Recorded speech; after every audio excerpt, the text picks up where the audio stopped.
Good morning, everyone. So, today we are going to learn about the topic residential status and tax liability from the subject financial planning and tax management. Okay, so let's start. So, first of all, we know that SSC who is liable to pay tax has to determine his residential status.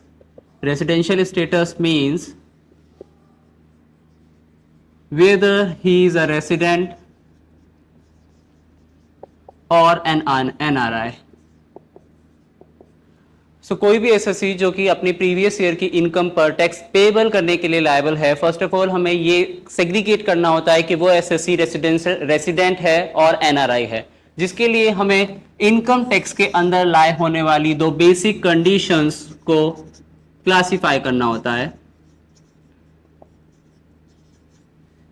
Means एक SSC को इन basic दो conditions में से कोई भी एक condition fulfil करनी होती है सो दैट कि he can prove himself as a resident. Okay, so first basic condition होती है he should stay in India for a period of 182 days in the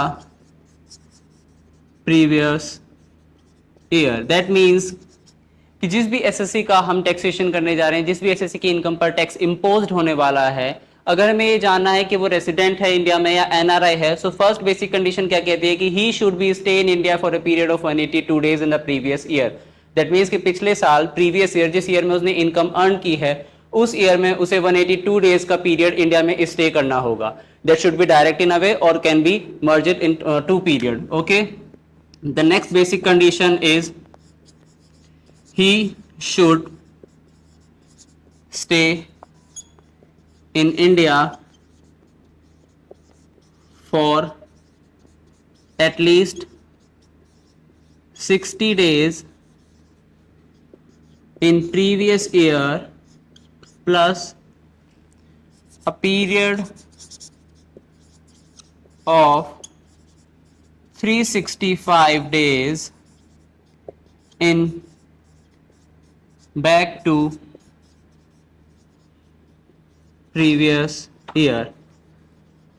That means कि प्रीवियस ईयर का period उसे India में complete करना होगा 60 days का, और प्रीवियस ईयर से पीछे के 4 इयर्स में, इमीडिएट 4 इयर्स में टोटल पीरियड कंप्लीट करना होगा 365 डेज का। सो उसे बेसिक दो कंडीशंस में से कोई भी एक कंडीशन फुलफिल करनी होगी। इफ इन केस अगर वो दोनों में से कोई भी एक कंडीशन को फुलफिल कर देता है, दैट मीन्स कि he is a resident in India. So उसके ऊपर जो टैक्स इंपोजिशन होगा या टैक्स इंप्लीमेंटेशन होगा वो एज पर रेसिडेंट रूल्स होगा। ओके, और इफ इन केस वो दोनों में से कोई भी एक कंडीशन को फुलफिल नहीं कर पाता, यहां पर दो बेसिक कंडीशंस हैं, दोनों में से कोई भी एक बेसिक कंडीशन फुलफिल करनी है।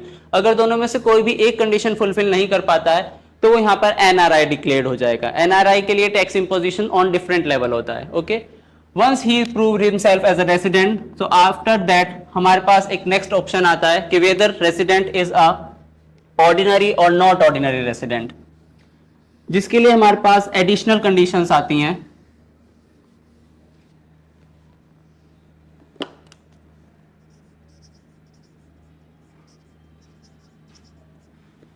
बेसिक कंडीशंस फुलफिल करने के बाद आपको चेकआउट करना होता है एडिशनल कंडीशंस में, जो आपको डिफाइन करती हैं कि whether resident is a ordinary resident or NOR, not ordinary resident.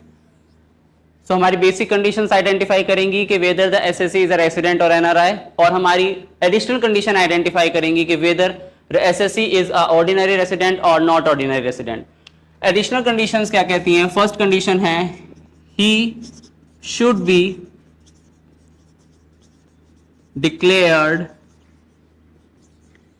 resident in 2 years out of 10 years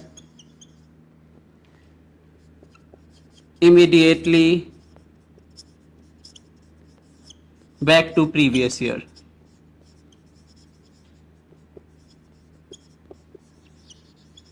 that means previous year से पीछे के 10 ईयर्स में से किन्हीं भी 2 ईयर्स में ही should B resident in India, और रेसिडेंट के लिए हमें लास्ट बेसिक कंडीशंस को ही वापस क्लेरिफाई करना होगा। ओके, सेकंड कंडीशन कहती है he should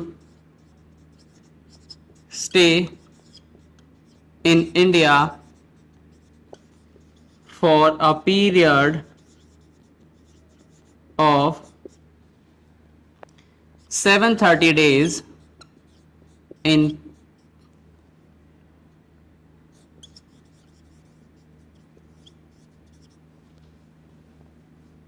7 years back to previous year. That means previous year से पीछे के 7 सालों में total stay period should be 730 days. तो एडिशनल कंडीशन 2 होती हैं और दोनों ही कंपलसरी हैं फुलफिल करनी. Remember basic condition should be 1 out of 2 and additional condition both.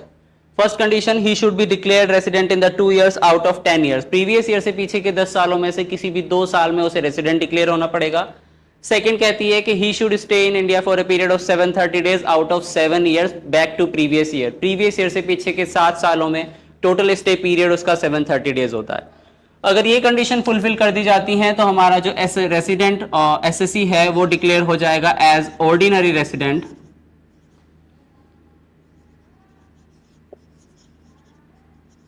लेकिन अगर दोनों में से एक भी कंडीशन ऐसी है जो फुलफिल नहीं हो पा रही है, दोनों कंडीशन फुलफिल करनी एसेंशियल है.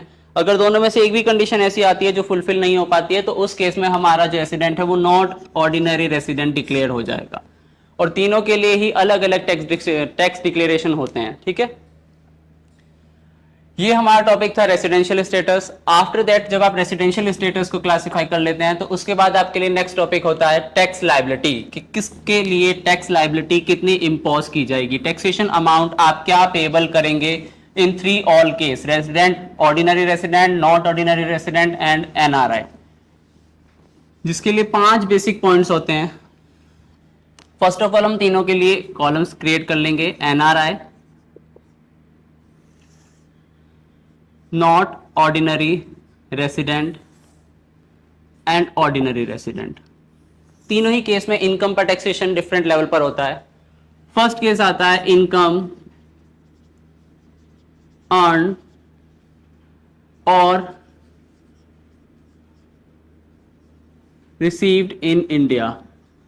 If any income which is earn और रिसीव्ड इन इंडिया, अगर इनकम इंडिया में ही अर्न या फिर रिसीव या दोनों में से कोई भी एक चांस हो रहा है तो उस केस में टैक्स लायबिलिटी तीनों के लिए इंपोज होती है कि टैक्स पेबल उस इनकम पर तीनों से चार्ज किया जाएगा, weather he is ordinary resident, not ordinary resident or NRI. Second point आता है income earn in India but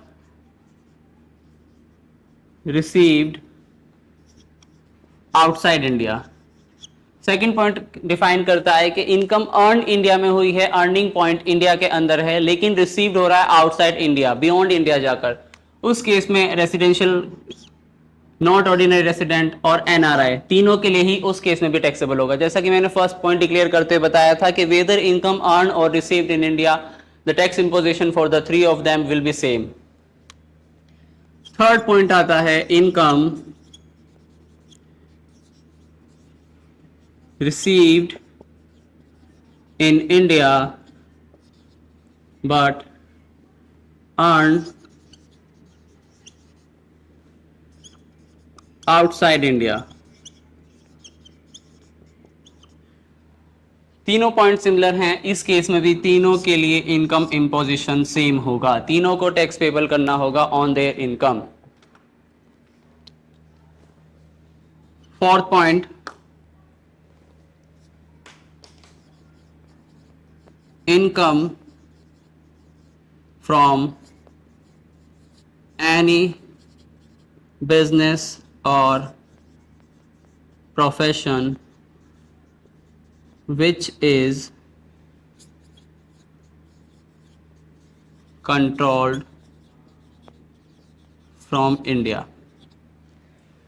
अगर किसी भी ऐसे बिजनेस या प्रोफेशन से इनकम अर्न हो रही है जिसका कंट्रोल इंडिया में है, वेदर बिजनेस और प्रोफेशन आउटसाइड इंडिया स्टैब्लिश क्यों ना हो, लेकिन उसका कंट्रोल अगर इंडिया से है, तो उस केस में, उस सिनेरियो में रेसिडेंट आरआई के लिए ये इनकम नॉट टैक्सेबल होती है. दोबारा सुनेंगे, अगर इनकम किसी भी ऐसे बिजनेस या प्रोफेशन से है जिसका सेटअप आउटसाइड इंडिया है बट कंट्रोल इनसाइड इंडिया है, तो उस केस में रेसिडेंट केवल टैक्स पे आउट करेगा उस इनकम पर, weather he is a ordinary resident or not ordinary resident. NRI को उसके अंदर कोई टैक्स अमाउंट चार्ज नहीं किया जाएगा। फिफ्थ पॉइंट आता है income from any business or profession which is control outside India। Last point में, बिजनेस के लास्ट पॉइंट में यहां पर सिनेरियो क्या क्रिएट हुआ कि इस बार कंट्रोल भी आउटसाइड इंडिया चला गया। बिजनेस और प्रोफेशन का सेटअप आउटसाइड इंडिया था, प्लस उसके साथ उसका कंट्रोल भी आउटसाइड चला गया। इस केस में केवल और केवल ordinary resident will pay the tax, not ordinary और एनआरआई को कोई टैक्स लायबिलिटी चार्ज नहीं होगी, नॉट टैक्सेबल। क्लियर? ओके। इसके बाद लास्ट पॉइंट आता है, six point, any income not charge to tax related to past years. Past year की कोई भी इनकम प्रीवियस ईयर में टैक्सेबल चार्ज करने के लिए डिटरमाइन की जाती है। प्रीवियस ईयर का आप केवल और केवल टैक्स असेसमेंट कर रहे हैं, प्रीवियस ईयर से पीछे का अगर कोई भी इनकम आपके लिए इंडिकेट किया जाता है कि आपको उस पर टैक्स चार्ज करना है, तो that should not be charge here, because हम यहाँ पर टैक्स असेसमेंट केवल प्रीवियस ईयर के लिए कर रहे हैं, ना कि पास्ट टू प्रीवियस ईयर के लिए। तो प्रीवियस ईयर से बैक ईयर्स का अगर कोई भी इनकम जनरेट कर रखा जाता है to charge tax on the tax liability chart, तो हम यहाँ पर उसको नॉट टैक्सेबल कैटेगरी के अंदर इंक्लूड करेंगे, क्योंकि हमें यहाँ पर असेसमेंट करना है केवल प्रीवियस ईयर इनकम्स का, not other than that. Okay.